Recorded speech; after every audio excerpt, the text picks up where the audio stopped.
What you need to know about moving to Seattle before you actually move here. Welcome to Seattle Living 101, your ultimate guide for everything you need to know about Seattle and the PNW. Now, this is not going to be a standard video. I'm not going to give you 5 points breaking down from best to worst or etc. from there on out. All I'm going to do is share to you first point of view, the way I see it, the way I lived in it, grew up in it, and then you can also implement that for yourselves as well. Stay tuned to the end because the most important part that I personally see is at the very end.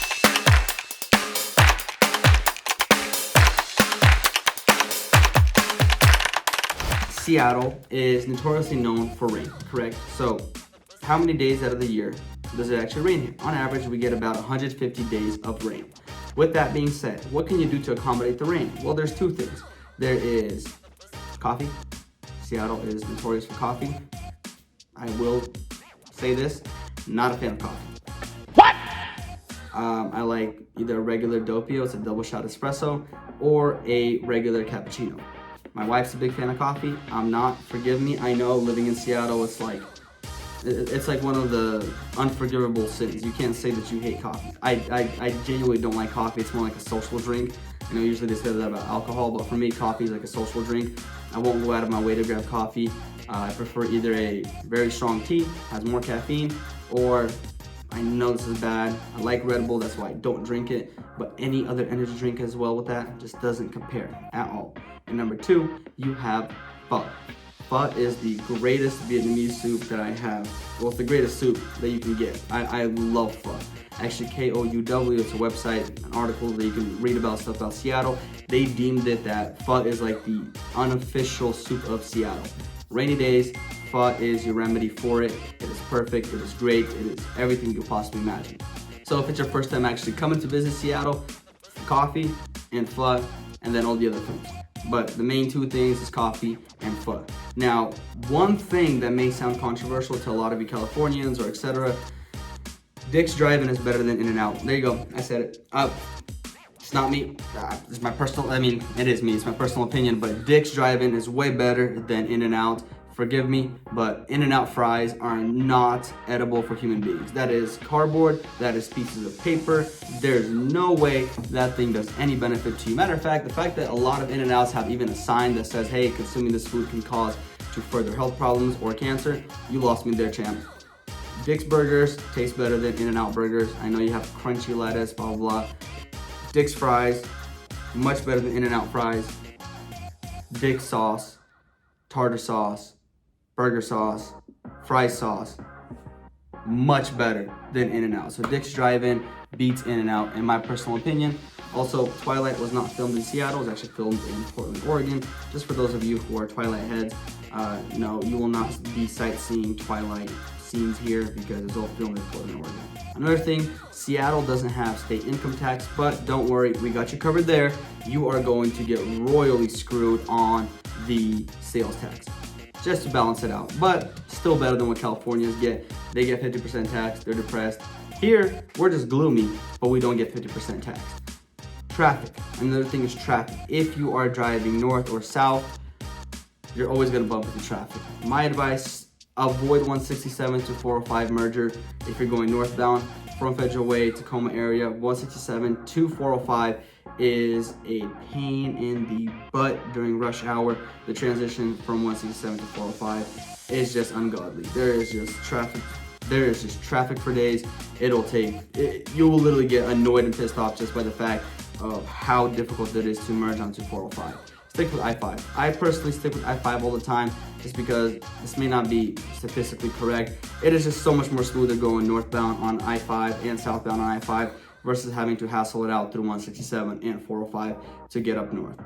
Obviously, if you live in or working in Bellevue, with Amazon moving or stopping their expansion in Bellevue, a lot of tech industries are shifting and opening up offices in Bellevue right now. So you may have to commute to 405, but I would probably still even stick I-5, jump on 405 versus 167 to 405.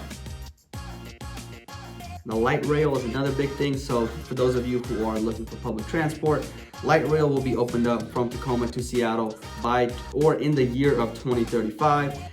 I don't know if that's going to happen. I feel like they're going to push that date again. I believe that they were predicting it to be this year, but there's no way they're finishing it this year.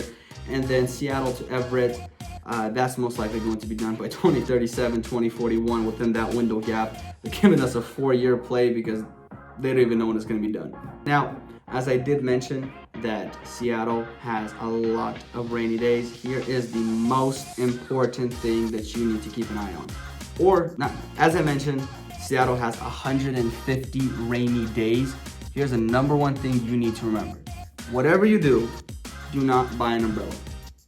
Umbrella is like the most appendix-driven item in your hand when you're in Seattle. Difficult to maneuver. Nobody has them. You look like a tourist. Trying to get inside a building or inside a shop or restaurant with an umbrella is another headache. You got your bag, you got your phone, you got your whatever you're holding. The umbrella is going to drag out as much time as possible from you. Kind of shake it off, put it away, difficult to store, etc. I stick with this. I personally wear this. It's a North Face vest, puffer vest. Great, amazing. You throw a hoodie on, throw that on top, you're Seattleite. Or this right here. This is a Patagonia rain jacket, or this Patagonia fleece.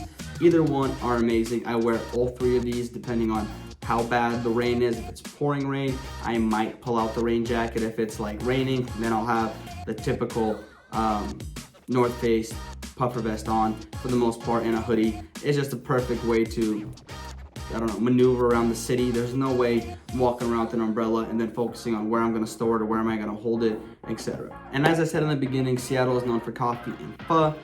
If you are going to be in Seattle, choose a weekday to check out the Seattle Roastery. It is in Seattle. It's the Starbucks Roastery, sorry. The Starbucks Roastery. Choose a weekday, because if you show up on a weekend or after work hours, you're not gonna sit down. You're not going to get a chance to enjoy it. It's going to be so packed with people. There's going to be a ton of people everywhere. You won't find a bar seating. You won't find a regular seating by the time you get your food, by the time you get your coffee. Now you're standing there with a cup of coffee, not knowing how to drink it, can't put your butt down anywhere. By the time you find a seat, it's all cold. You drank the coffee. Now you're just sitting there because you finally got a chance to find a seat.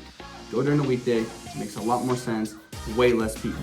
And if you are going to be traveling and you want a good pho place, I have one, but it is in Puyallup, so it's about a 45-minute drive south of Seattle. It's called Pho and Me, M-I. It is in Puyallup. The owner is terrific. The owner is amazing. The place is amazing. It's the best pho I've ever had. It's located in Puyallup, Washington. I'll tag the address down below so you guys can take a peek at it whenever you're in the area, but you have to try it out. And as I said, please do not try to walk into any tourist attractions during the weekends, because you will not be able to enjoy it. You'll not be able to get any good pictures. You have to go during weekdays. While everybody else is at work, you're out enjoying stuff. But that is it for our things you need to know about moving to Seattle before you move here. If you have any questions, let me know. But this has been Seattle Living 101. Please like, comment, subscribe. Let us know what you want to see, I guess, videos on, any particular areas, neighborhoods, etc. Scan the QR code. We can set up a Zoom call so you can take a tour with us and see what Seattle is all about. That is it. Thank you so much for tuning in.